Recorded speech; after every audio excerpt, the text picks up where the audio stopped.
Welcome to part 2 of When Did the Civil War End? If you haven't watched part 1 yet, click the link in the description below. In part 1, Lee made his famous surrender to Grant at Appomattox Court House, but this surrender applied only to the Army of Northern Virginia. It had no effect on other Confederate military units or the Confederate government. It also failed to make any guarantees concerning a post-war political settlement. Lee's surrender was a huge blow to the Confederacy, forcing Confederate President Jefferson Davis to authorize Joe Johnston to negotiate with William Sherman for a sweeping military and political settlement that would finally end the war. Sherman and Johnston concluded such an agreement, but in the wake of President Lincoln's assassination, federal authorities rejected it. Johnston ultimately chose to disobey orders from Davis and concluded a second agreement with Sherman that surrendered all Confederate forces from North Carolina through Florida, but had no effect on Confederate forces farther west and made no political guarantees. This left a situation where the war had essentially ended on the East Coast, but it was unclear what would happen in the West or with Jefferson Davis, who is still on the run, and that's where we'll pick up. This is the Butterfly's Wing, where we look at seemingly small things with unexpectedly large impacts. It's impossible to understand the end of the Civil War without understanding the impact of Lincoln's assassination. If Lincoln had lived, it's likely the wide-ranging agreement reached between Sherman and Johnston at Bennett Place, or something close to it, would have been approved by both sides, thus ending the war and the Confederacy. At his second inaugural address, Lincoln called on his countrymen to move forward toward peace with malice toward none, with charity for all. But Lincoln's assassination made charity a hard thing, and malice an easier thing. And so the just and lasting peace he sought would not come quickly or easily. President Andrew Johnson and Secretary of War Edwin Stanton's rejection of the first Bennett Place Agreement made clear there would be no political settlement until after Southerners laid down their arms unconditionally. Because of this, I think we have to recognize that John Wilkes Booth and his conspirators had a profound impact on the end of the war. Among those convicted of taking part in the conspiracy was Mary Surratt, the first woman executed by the federal government. That's her on the left, shielded from the hot sun by an umbrella, moments before she was hanged to death.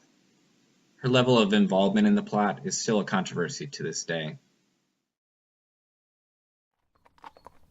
When Confederate Lieutenant General Richard Taylor, son of former President Zachary Taylor, and former brother-in-law to Jefferson Davis, learned of the surrender negotiations happening at Bennett Place, he requested a meeting with Union Major General Edward Canby to discuss a cessation of hostilities between Taylor's Department of Alabama, Mississippi, and East Louisiana, and the forces under Canby's command. 2 weeks after Lincoln's death, Taylor and Canby met in Cushel, Alabama, in the McGee family's parlor. They agreed to a temporary truce to buy time until the outcome of the negotiations at Bennett Place were known. The two generals and their officers shared lunch while a band played Dixie and Hail Columbia. Taylor later wrote, "The sound of champagne bottles being uncorked at the luncheon were the first agreeable explosive sounds he'd heard for years." Upon hearing the negotiations at Bennett Place resulted in Johnston's surrender, but not a general surrender of all Confederate forces, Canby insisted Taylor either surrender or resume hostilities. Taylor chose surrender. On May 4, 1865, under an enormous oak tree in Citronelle, Alabama, he signed the instrument of surrender. By this time his forces were so poorly supplied he could not even find a proper pen. Instead, he used a steel point attached to a twig, dipped in ink. Taylor later wrote, "At the time, no doubts as to the propriety of my course entered my mind, but such have since crept in." On May 10th, federal forces finally captured Jefferson Davis, who was camped in Irwinville, Georgia. His wife Verena covered him in her black shawl, perhaps to disguise him, and perhaps because he was ill and she wanted to keep him warm. This led to exaggerations about the head of the Confederacy disguising himself in a dress to evade capture.